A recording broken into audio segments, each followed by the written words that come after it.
Hi everyone, I'm Yonigi. Today I'll show you the proper procedure of washing clothes using washing machine.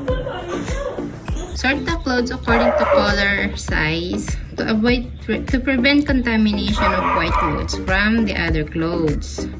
And also check the packet to remove the valuable things and comb to prevent damage to the washing machine. Now put water into the washing machine. Depend on your water level desire. This is the water level guide.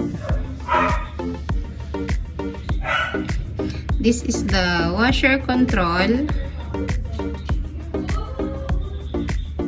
This is the water drainer control. And this is the dryer spinner control.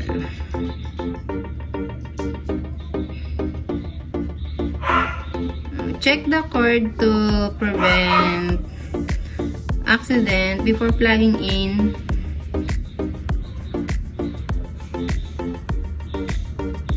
Then put the powder into the water and turn on the washer control.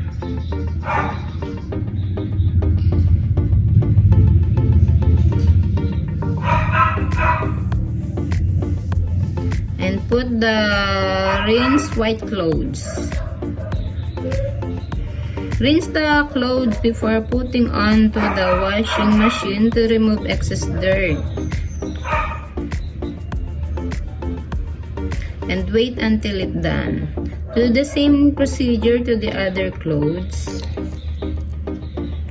And rinse the clothes after spinning.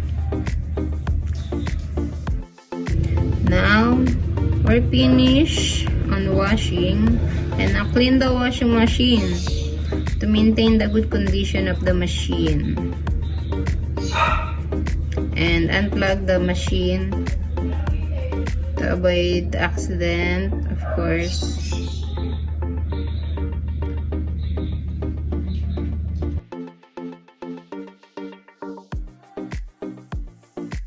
That's all for today's video. Thank you for watching.